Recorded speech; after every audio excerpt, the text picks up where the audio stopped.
Good afternoon. My name is Mick Napier, and I'm speaking to you on behalf of Stop the JNF. I'm speaking to you from Scotland, so that includes Stop the JNF Scotland, but it's on behalf of Stop the JNF UK, who have been putting together the programme, a very impressive programme of discussions on the JNF, which is introduced now by Salman Abu Sitta. And we also have input audiences from Stop the JNF International. Salman Abu Sitta, it's a huge pleasure and an honour to have you with us this afternoon from Kuwait, I believe. Thank you, Mick. It's always a pleasure to meet you and meet our friends who are supporting justice in Palestine. Salman, a large part of your life has been cartography, has been mapping Palestine before the dark shadow of Zionism fell over it, mapping the theft of Palestinian land, and mapping the institutions which control Palestinian landed property today.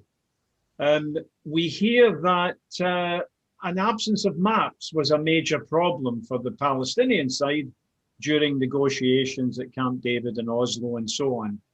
Why have you dedicated your life to mapping, to cartography, to amassing this amazing data? Why is it so important to you and to Palestinians, Salman? It's a matter of necessity. When you are struck with a disaster, the first thing to do is to look for ways to mitigate it. And what was surprising to me is that people from Eastern Europe, whom I have never seen, descended upon my country. As a child, I did not know who they are. I did not ever see a Jew, what he looks like. I was told that people came from overseas in ships, in different shapes and different languages. They descended upon our shores and they started to attack us. And my concern was, as a child, who are they? Why are they destroying our life? And in fact, this is not a word, this is actually action. They came to my village in 24 armored vehicles and they destroyed the school which my father built in 1920. They destroyed our homes, they destroyed our equipment and even crops and so on. And that was on the 14th of May, 1948. That was the same hour, probably, when Ben Gurion stood in Tel Aviv and told his settler friends that now you have a state. So when he declared there is something called Israel in the map or in the record, that was the date when I became a refugee. So that was, of course, a major shock to my life and to my people. 10 years later, I happened to be in London doing my PhD at University College London. So I wanted to find records of the land taken away from me. I knew it by eye, by experience, but they have destroyed and burnt all the records we have, and they took others. So I wanted to know. I went to Royal Geographical Society and I asked him, could I see maps of Palestine? They said, no, we have no such thing. I said, are you sure? I said, Palestine. That was surprising because only 10 years ago, 10 years before, the British left Palestine after 30 years of havoc and transforming a peaceful land into a land in which wars never stopped since then. I said, how you must be serious. You don't know where Palestine is? Must be a lot of people who are still alive, who are working there or soldiers there. And I said, let us look at the map. I pointed Palestine on the map. I said, well, that's Israel. And then I found all the maps and documents of Palestine under the name of Israel, which never existed before then. And so it is really a weird feeling that you look for your home somewhere else in the land which created Israel. And I had, of course, to go over so many sources. In England, it's not only one place, there are so many places. And also in Paris, the Bibliothèque Nationale, and in Germany, I found in Munich the first aerial photos of Palestine in 1917. The Germans were chasing the British in Palestine in the First World War, so they were taking pictures of their camps and their soldiers. And this, happily for me, showed also our villages. So I have a record of Palestine villages of 1917. Then in 1945, after the British created havoc in Palestine and introduced settlers from Europe who did not have Palestinian nationality, they amounted to the number of 30% of the population. They have not finished mapping Palestine. Actually, they did only mapping of Palestine, especially the areas which they allowed the Jewish settlers to control. So they did a survey, aerial survey of most of Palestine in 1945 and 1946.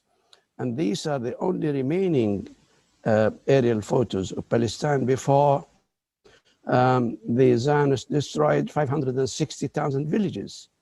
By the way, I found them by accident in England in a remote place somewhere, I'm not going to say where, but then if you go back now to the same place asking for copies of these, they will tell you we don't have such things. And luckily I managed to buy and copy 5,000 aerial photos of Palestine before 1948. Because the Zionists don't simply prosecute a war against Palestinians today. They don't only prosecute a war against those who would support them in America and France and so on, but they also prosecute a war against the past. It's a war for memory. It's a war to eclipse the memory of the thriving society that existed there for so long. And you're tackling that. You're trying to produce evidence that this is, obviously it's a monstrous lie at one level, but you're doing much more than that, Salman, with your work, with your cartography. One of the strangest things of colonial history is this. In the old days, on the time of bow and arrow, a British fleet and French fleet and Belgian fleet also went to various countries and took them over. That's how Australia and Canada were created. At that time, the aim of the colonists was simply to grab the land and probably to kill the natives who are in the way. Sometimes they keep them because they're useful as labor. And they don't really care about other things as long as they have the land. And they have some of the natives who are obedient and who are useful for their work. But the Zionism waged several kinds of wars against Palestinians. Not only they seized the land and destroyed all their towns and villages, but they also wanted to say they were not there, that the place was empty, that Palestine was empty with no people. So to do that, which is a big task, which is not successful very much, is to show that they have no history. All the history books and Israeli textbooks omits the time from Jesus Christ until Balfour came. You find it empty. But the landscape of Palestine is full of monuments and villages and historical buildings and roads and mosques and churches, which have been built by the people in the last 2,000 years, but still they omit them. They also omit Palestine from maps. If you open a map today, they find the names of places in Palestine to be erased. In our atlas, we listed 55,000 place names, which were known during the British Mandate. And today, the Israelis planted by a committee 6,800, almost 10% of these names. Our names are created by the people during their life and their experiences and their description of places, hills and rivers and so on. And their places, their names are described by a committee to commemorate Ben Gurion and Herzl. There are so many examples. They wanted to obliterate the record of Palestine and Palestinians. And that is really part of the mentality of the criminal. If there is no body corpse of the dead person, there is no crime. So what you want to say, there is no person there killed or no person expelled or nothing. And therefore there is no crime. But of course, this is a far-fetched thing. Today, as we speak, we have the good news that the International Criminal Court has allowed that crimes committed by Israel in the West Bank and Gaza, including Jerusalem, are allowed to be prosecuted at the ICC. Of course, they will try all kinds of tricks, and unfortunately, some countries have aided them to do that.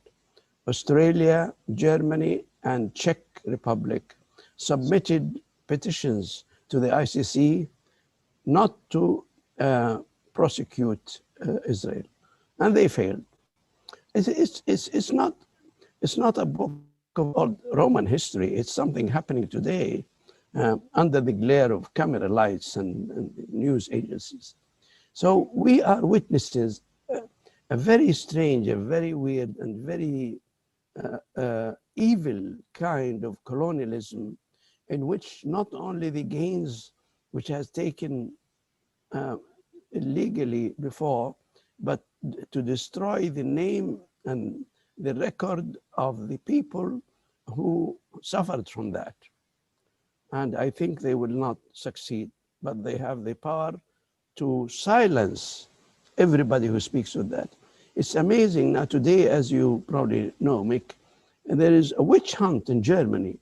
Anyone who speaks about facts about Palestine, that there are people there, there were villages destroyed, there are people depopulated.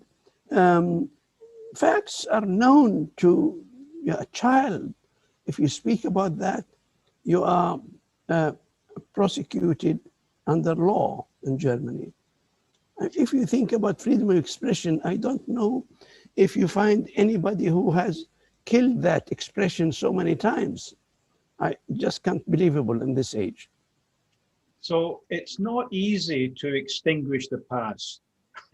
And you're making it even more difficult, Salman. I mean, even archaeology, I saw something in National Geographic, it was actually a front page, that the mythology of an ancient, powerful Jewish kingdom of David and Solomon runs up against the fact that archaeologists can find no trace of it. And that's 2,000 years ago. But today, given the colonial history of Palestine, the colonial power, even if they're pillaging India or Palestine, they usually do it in a bureaucratic and organized way. And that means land surveys. The Ottomans wanted to tax people. So you've delved into these records that show the reality of Palestinian society going back not just to 48 and not just to the Balfour Declaration, but beyond that. Can you give us a brief outline of this amazing work, Salman?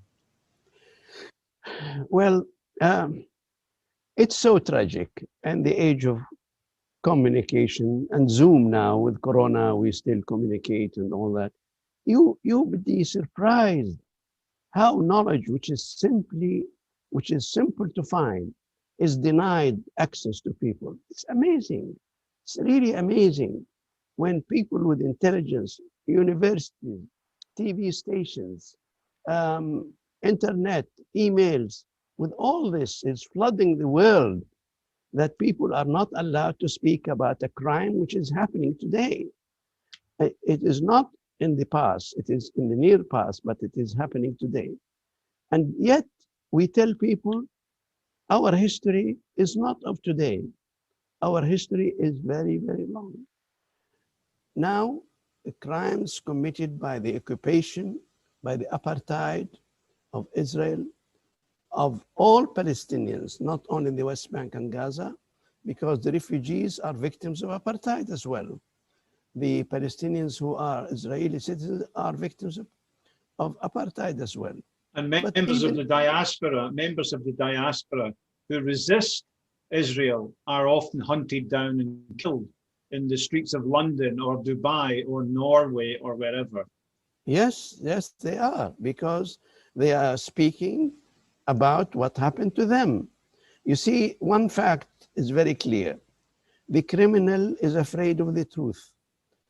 Who is afraid of the truth? Only the criminals, because it exposes their actions. So coming back to your question, not only we have records of the present today and the immediate past, which is a British mandate only 70 years ago, but also we published this summer a new atlas called Atlas of Palestine, 1871 to 1877. This atlas is based on the British survey which came to Palestine in this period, and they produced 10 volumes. Yes, this is the one, thank you, this is the one. Produced 10 volumes and 26 maps with 9,000 names of places. So some years back, almost 20 years ago, by the way, this was organized by Palestine Exploration Fund, which is still in existence today. So I made a contract with PF to let me see the original documents and reports and maps brought by the British survey team from Palestine to London. And they opened books for me, not open for probably for 150 books. And from that, I checked and revised the survey made by the British surveyors. So we found it's very useful information, but some information was missing because they did not have time to do it, or the technology at that time was not, it was not able for them to include it. We found also errors of location up to half kilometer. We also found 4,000 names not mentioned by the survey, and then we produced this atlas. So of all the depopulated villages in 1948, you can find the names of these same villages in this atlas. Then it's 600 pages in color. I can hardly carry it. 24 centimeters by 34 centimeters each page. And then we wonderful. It's wonderful. Thank you. We then went further. There must be records of Palestine before then. So we found the tax record of the Ottomans when they came to Palestine in 1516. It's a big volume listing all Palestinian villages, how many people live there, and what do they plant, what crops they have, and how much tax they owe. That's wonderful. So we digitized that. We created maps of Palestinian villages in the 16th century, 1596 to be precise. Then we looked at some other records of Palestine. We found the record of a Palestinian bishop. His name is Eusebius. In 313 AD, a mere 300 after Jesus Christ. He wrote a book called Onomasticon. He was listing the names of villages in Palestine and how much distance there is between them. These villages, I mean, his aim was to show the road to Jerusalem for pilgrims. We then listed those names and the map, and the amazing thing, which I dare say would not be found in any European cities, that you can find the names of villages in 1948, the same like those in the 313 AD, a situation which I believe not found anywhere else. A village is listed regularly within a period of 2,000 years.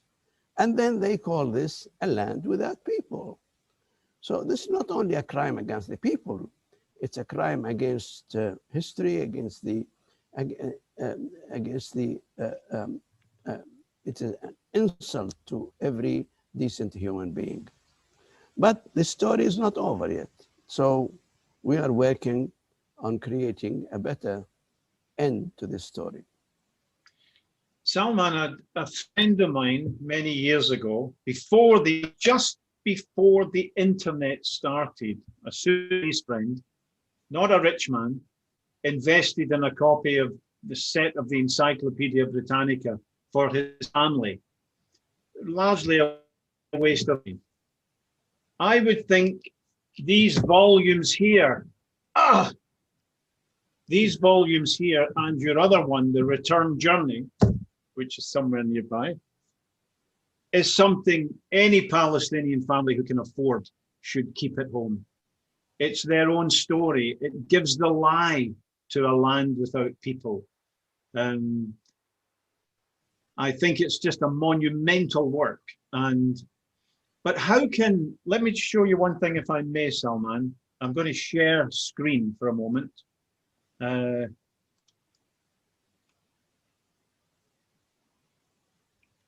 If I'm technically able.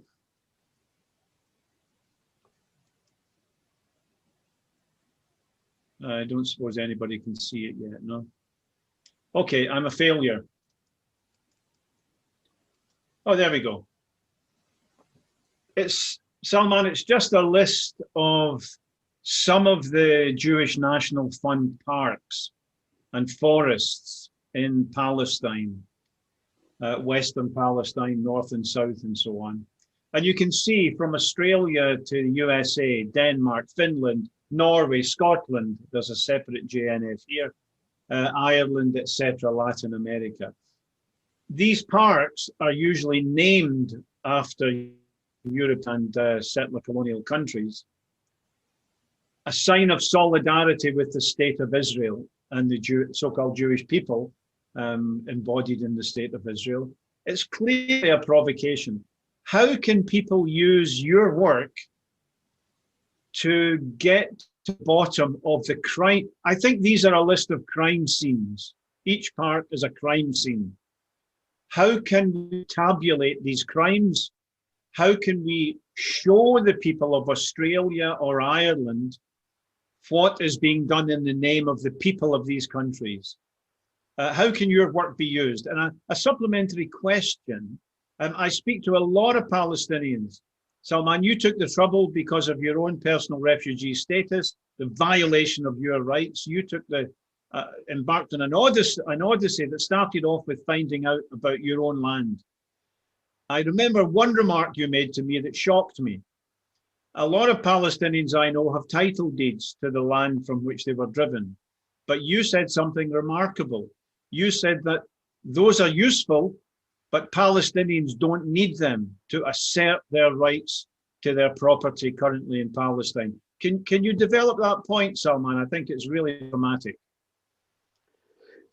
Yes, Mick. Let me just start by saying JNF can be listed as a war criminal. No question about that.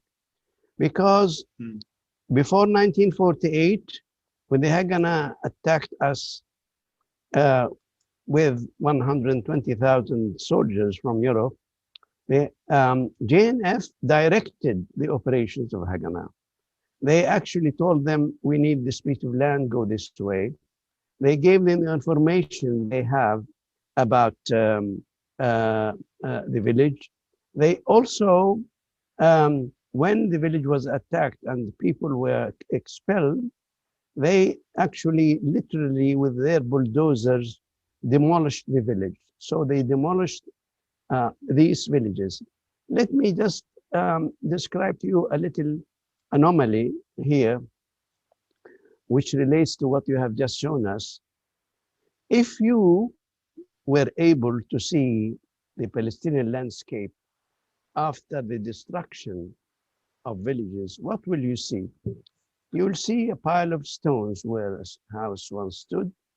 You will see a lone wall from a mosque or a broken tower, bell tower from a church, or a marble piece of a grave. The landscape is strewn with evidence of evil. The JNF converted this evil into a virtue. How come they do that?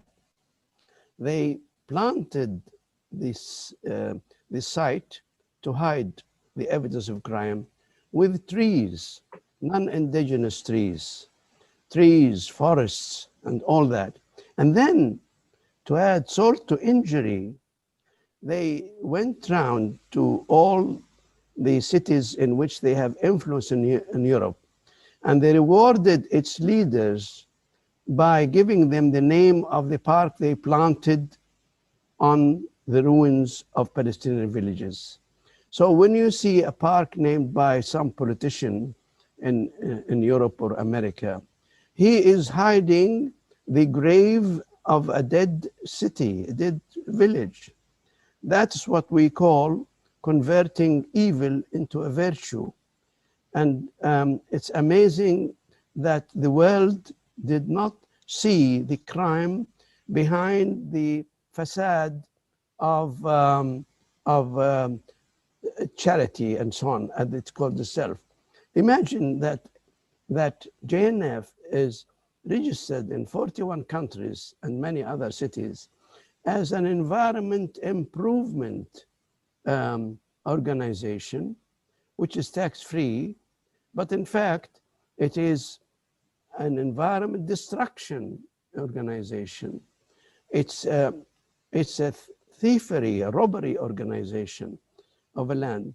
372 villages today, its land is taken over by the JNF, and their people are refugees within few kilometers from that site. So this is what people should know, that people should know about the role of JNF. It's amazing that they could actually recruit so many leading personalities in the Western cities and so on to help them cover the crime by honoring them in a wood or a park. We can easily trace each location, what was it and whose land was it.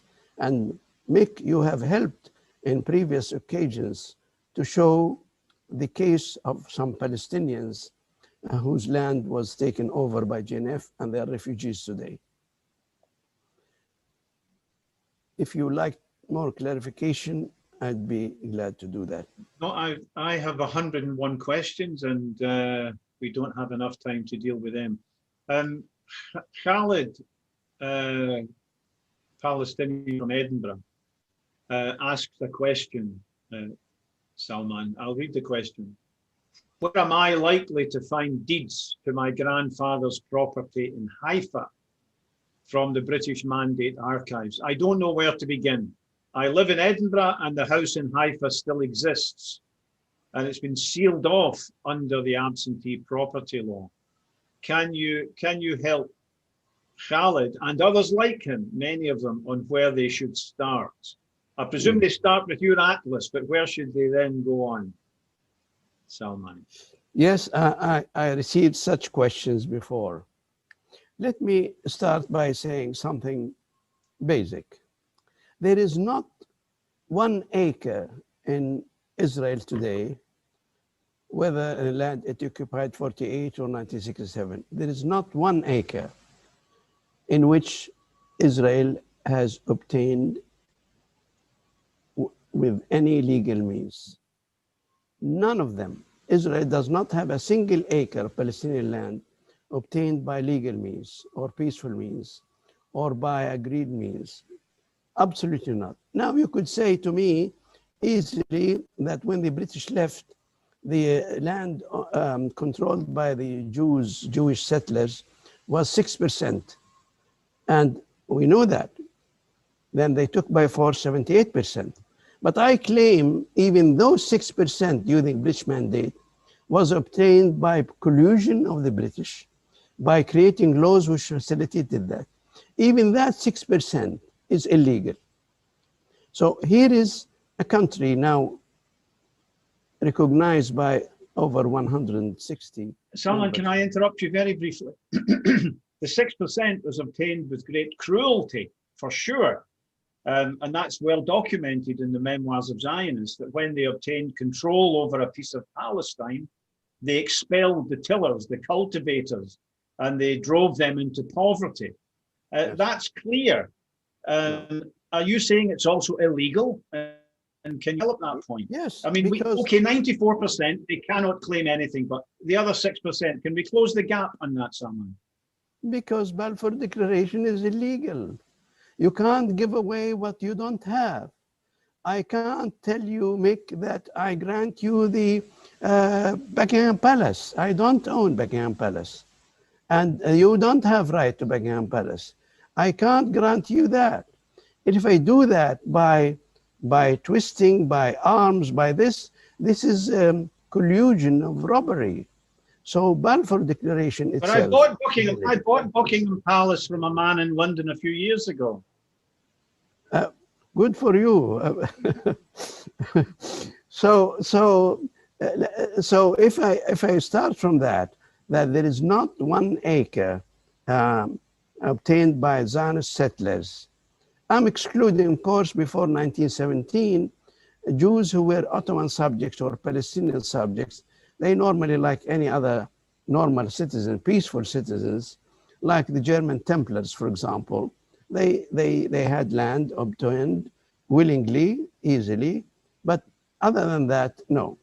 Now, with this assumption, we can go 1 step further. We could say that all land in Palestine is owned and used and lived in by Palestinians over many hundreds, thousands of years. I keep saying to people, and they find it a little strange, that Jerusalem is Palestinian longer than London is English. We are the same people. The apologists for Israel, they say they were here 2,000 years ago and they returned. We tell them we never left, and we are the true inhabitants of the country. So having saying that, and then you see that the land of Khalid and people like him has taken away from them, I say you don't have to worry about that, because the onus is on the settler who came from a smuggler ship in the middle of the night from Poland or from other places in Russia. And the onus is on him, Polish, Russian, or whatever, to prove that he has a piece of land in Palestine. And the rest is Palestinian. And therefore, the ownership is not in question. If you talk about records, we have 453,000 records, individual records of land ownership for people. this is not a subject of dispute. Even people probably don't know that the United Nations support that. The United Nations every year in November, and I think I sent you a copy of one resolution of that, they meet in the United Nations and they have a resolution under the refugees revenue saying Israel is bound to calculate how much gain, how much rent, how much use they have taken from refugees' land, and they have to put it in record because this doesn't belong to them. It belongs to the original owner. No occupation grants the second occupant right to ownership. And the question is not whether an individual like Khalid or not can produce a piece of paper saying they have the land.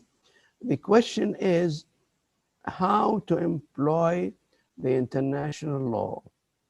The problem is that United States and some countries, including UK and Germany, are against that because they created Israel in the first place for double purpose, to remove the Jews from their countries and to use them as a colonial post in the Middle East.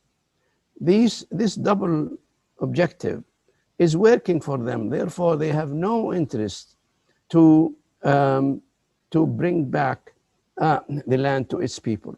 But they will not succeed because we are now 13 million people. Half of them, or more than half, live on the soil of Palestine. And the others are around it. And those around it, like Khalid, have not given up on their heritage. So the problem for us is not the truth. We know the truth. It's not the law. The law is very clear. It's not the system by which we can employ the law. The problem is Israel and the supporters who work against law and justice through their power, through their armaments, through their financial power, which dictates what people read and see. This is what we're up against. In other words, Palestinian people, 13 million of them, who are peaceful, who have no airplanes, no nuclear bombs, are up against people or a state or a system which has nuclear bombs. It has the support, actually, sometimes running some Western countries daily.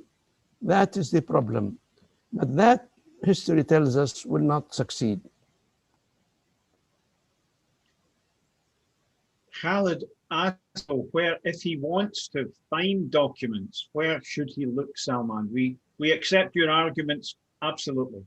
But are the archives in queue? The Ottoman records were recently released, I believe, to an authority in Jordan, if my memory is right. If Arabic speakers or other speakers wish to go through these documents, where should they go? Where can they go? I understand the motive to obtain a piece of paper saying, I have inheritance, I have land. Fine. If you want to do that, this is for personal satisfaction. You can go to Nasr al-Qidwa, Yasser Arafat Foundation. They said that they have digitized this data and that they have now it available and they can answer individual questions on that. Go to Yasser Arafat Foundation, headed now by Nasr al-Qidwa. They can answer you specifically about your property. But this is for your own satisfaction to tell your children and so on. The case is solved in one go. When apartheid Israel, when Zionist Israel is no more in power, all this land can be given back to its people through a very simple system. Today, the land taken by Israel of the refugees is run by Israel Land Administration. Very few Israelis today have a title deed title deed of a land they have taken from a Palestinian. It's all run by the government.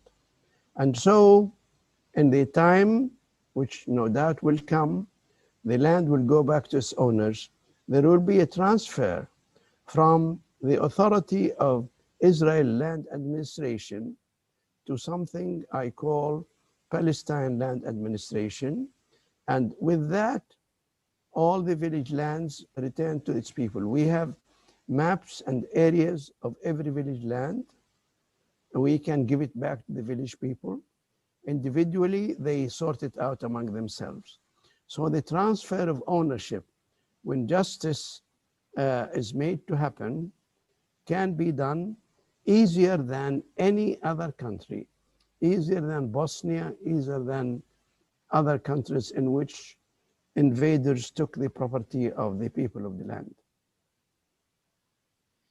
I've got a question here, Salman, and it's very important for those of us in Stop the JNF. Sonia from, I guess, from the Netherlands asks, she has a list of Dutch JNF projects. So these are the activities in Palestine funded by JNF KKL Netherlands. She would like to identify them on your map. Can you give us some advice? And I would be interested in that advice as well, and so would other people. Let me give very warm greetings to my friend Sonia. She's a dear friend. I know her for many years because, how do I know her? Because she was one of the very first people in Holland who supported Palestine. Greetings to you, my dear Sonia. Now, to know the location, yes, hello, Sonia. Very nice to see that you are still on the right path, pursuit of justice in Palestine. I have produced a book called The Return Journey. And in this atlas, I chart all village lands, where the village lands are, the boundaries of a village land.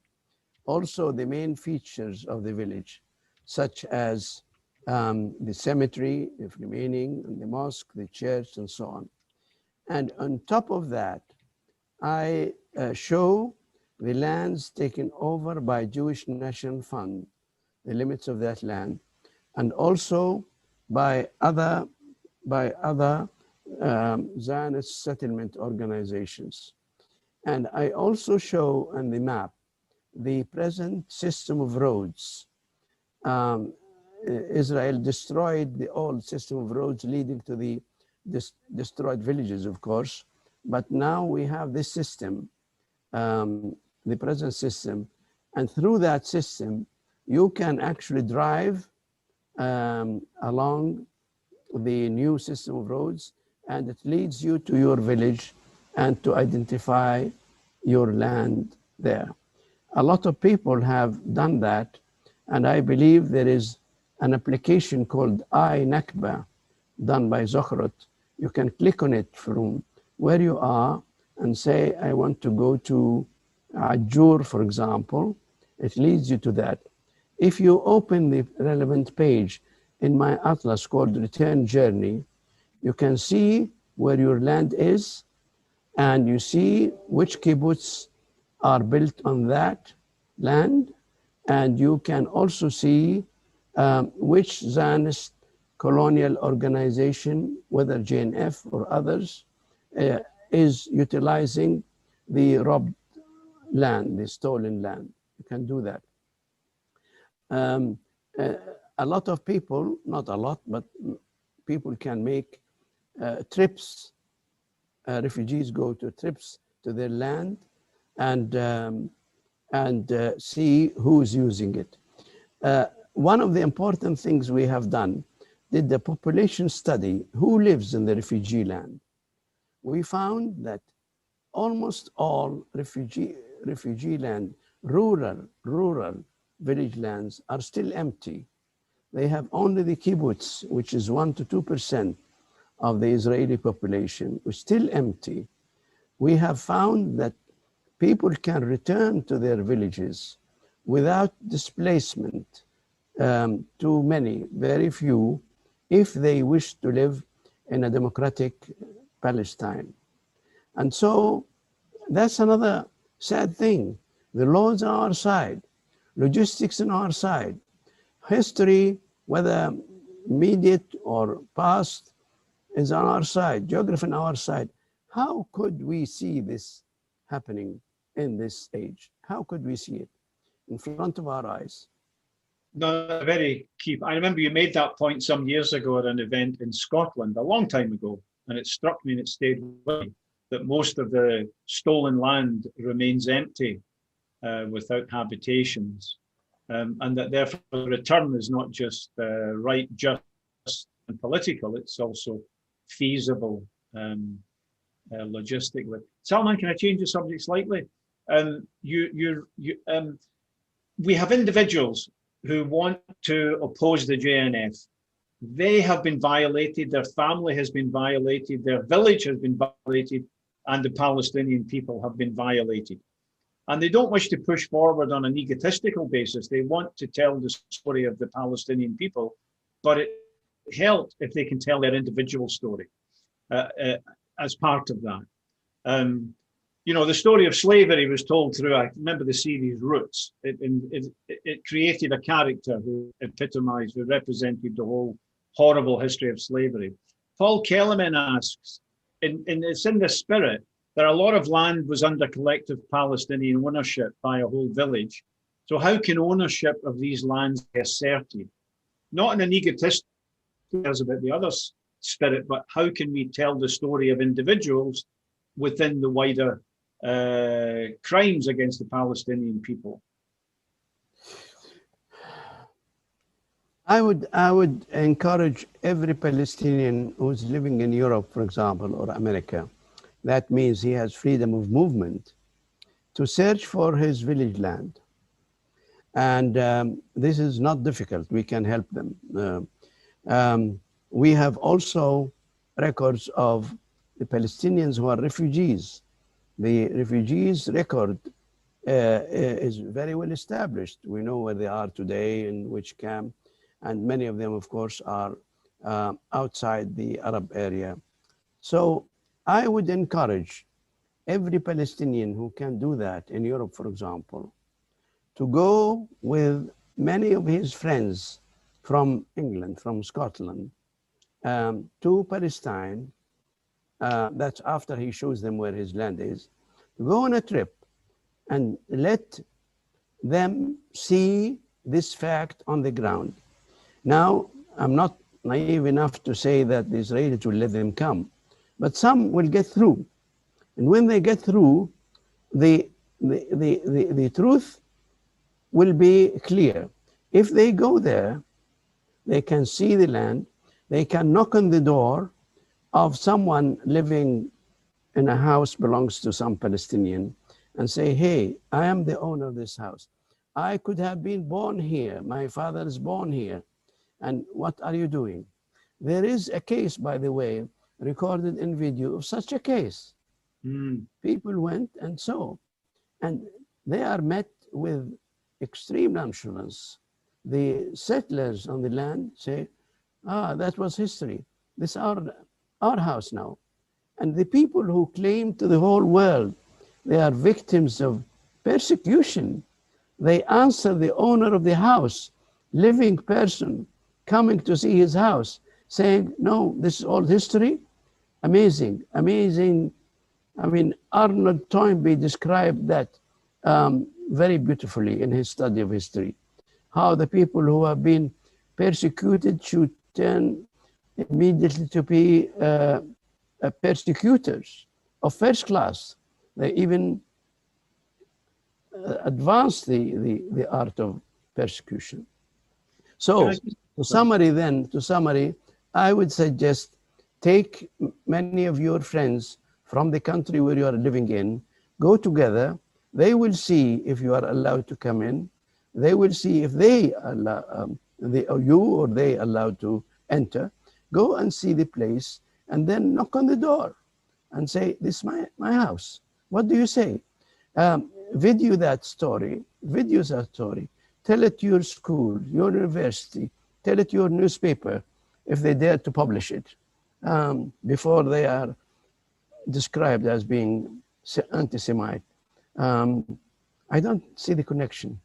If you go to recover your home, how come you are anti-Semite? But that's another story. Of course, it's preposterous. Yeah, but what I'm saying is, Mick, is I am so much in favor and a great believer in facing the robber and the criminal. And whatever they do, they may put you in jail for 2 days or 3 days. They may do more than this. They may let you come in. And the stories you get are worth being told to the whole world. Here are people. I mean, we're not talking about Romans or this and that. We're talking about people who are kicked out and they want to recover their inheritance. Let this world be around the world. I'm sure, like Sonia Zimmerman, there are many people who are Jews themselves, but they could be sympathetic to this case. Let there be a movement from Jews who do not believe in the injustice toward Palestinians. Although I don't have much experience in positive response, but let us worth a try. Well, others can help to organize. You say that some will get through Tel Aviv airport, that's for sure. Some of us got through many times before being chucked in prison, but it was only for a few days, and we were not tortured as Palestinians are. It was actually not too bad. But if an individual wishes to act in the spirit of that Salman's just suggested, I have to say, if somebody was living in my house, wherever they were, I would want to challenge them directly and film the process.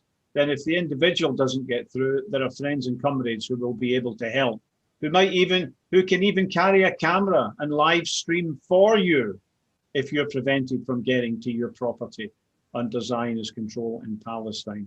Salman, I want to ask you a couple of really important questions, if I may, but after you.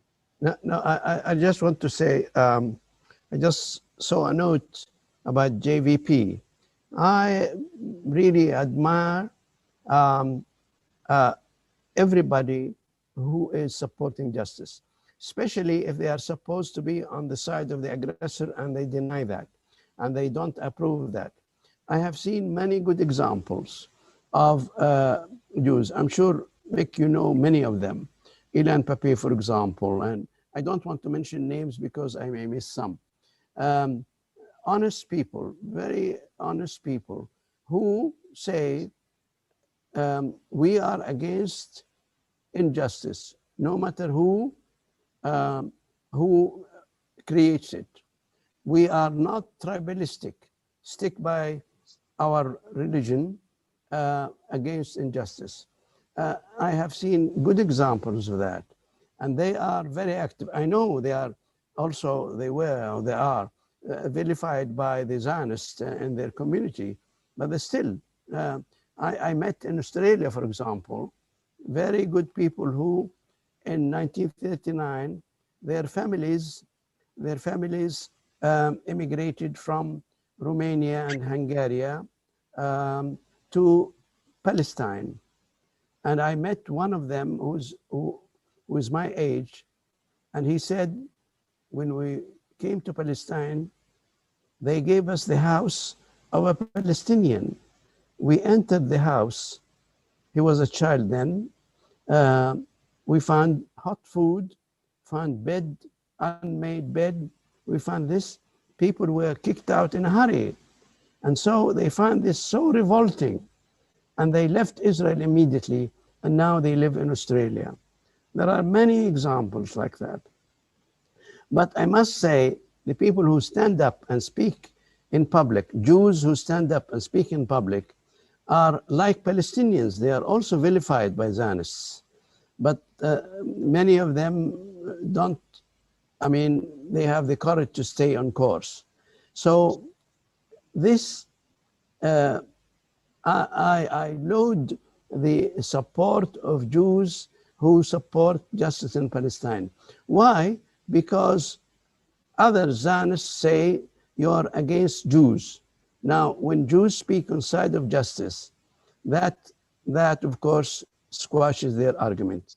They are first and foremost a human being, civilized, and if they don't like the injustice made to them, they should don't dislike it made to others. I'm sure you probably have heard about the lady in Germany who's hounded by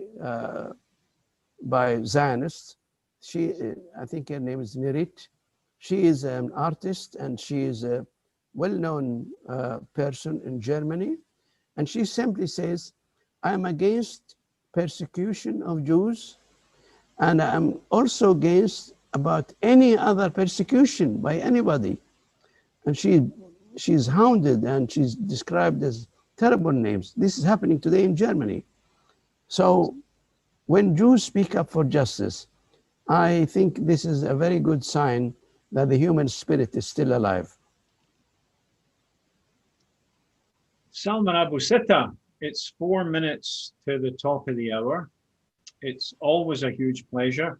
Before you go, tell us about your seminal talk in 17 days at SOAS. It's a very revealing title. Can you talk about it for a couple of minutes? Because I will be listening or viewing, and I think other people, many of the viewers here should also join for that talk as well. Can you tell us about it, Salman, your talk at SOAS? Well, the title is 11 Kinds of Wars Waged Against Palestinians. Will that eliminate their presence? And I already mentioned a number of points. Sorry, can I interrupt you? Can I interrupt you, Salman? It was how Palestinians are coping with their elimination. Is that right? Yes. Yeah. How Palestinians are coping with their constant attempts of elimination. And 11 kinds of wars waged against them, still on. It really is an example of how simple people, defenseless people, with their spirit and determination, can beat a concerted force of European power, both inside Europe and outside it, to eliminate them. And well, this is a unique story. I say this in conclusion. Sometimes, Mick, I know it sounds so poetic or something. I feel ashamed of the future generations when they read about us. They say that in this century and the one before, there was so much injustice and so much crimes committed, and we, the people of the world, could not stand up and fight it. What will they tell us, our grandchildren? What they will say us? How come you allow this to happen? How come? But that will be in the future. I hope the near present will change that. And by the way, I can see notes from your friends, Hayim and all the friends, greeting to them. They are doing great work and they are standing against so much vilification, but they stand for justice. I'm going to ask you to do something, Salman. There is Your time is up. Your time is up. No, I'm going to ask you to do something. There's a World Climate Conference. The UN Climate Conference will take place in my home city of Glasgow in November this year. It'll be gigantic. The great and the bad will be there, and they'll be pretending that they're stopping the world from burning. But there will be huge numbers of protesters and decent people there as well, thronging the city. The JNF presents itself, as you know, an environmental camp, an environmentalist group. And I suspect they will, and they may well have the temerity to be there in Glasgow on that day, masquerading not as a crime syndicate, but as an environmental campaigning group. Will you support the call from Stop the JNF for a mobilisation in Glasgow on that day to ensure that the JNF cannot misrepresent itself as other than a criminal organisation? Salman, your endorsement will be valuable. Mike, I don't think you need to ask me this question. We have been together for a long time. There is no question that we'll always stand for justice. I mean, the value of the human spirit is if it stands for justice. Otherwise, what are we? A tree or an animal? If we don't stand for justice, what's the value of our life? How can we talk to our grandchildren? And there is no question. There is no question. Nobody can say it's not my mission. It's the mission of everybody to speak for justice.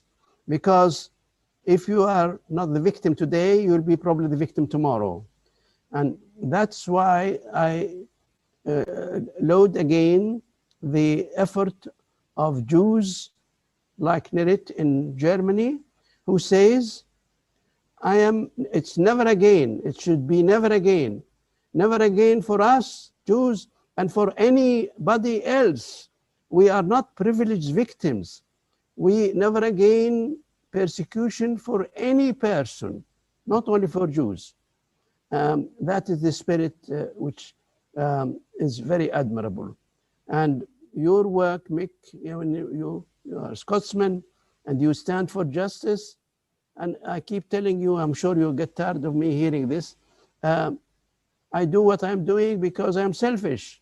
I lost my home and my land. And if this land is in Manchuria, maybe I'll just be continuing reading newspaper. So, but what you do is you stand for justice. You don't have a house lost, but you don't like to see somebody losing his house or land. And thank you very much for that. Friends, let me end by saying something. Salman Abu Sitta lies. He could easily have struck a dirty deal and saved his own property. It's possible. He has committed himself, Palestinian people, as a collective, the opposite of selfish. And I pay tribute to this. Thank you. Amazing individual. And I want to paraphrase what he says. He's urging you to come to Glasgow in November to take on the JNF. Friends, don't just, you've come and you've heard a tremendous presentation. Join, get in touch with Stop the JNF in Scotland or the UK or wherever you are. There is work to be done and you can make a difference. Again, thank you very much to Salman Abu Sitta. Thank you to everyone who's joined us today in the UK and internationally. And thank you this is Mick Napier here from Stop the JNF, thanking you. Let us go forward. And in the spirit of what Salman has said, we will win. Thank you and goodbye. We will win. We will win. Thank you very much, Mick. Thank you. We will certainly win. La shukra ala wajib. Ma salama. Ma salama. Thank you.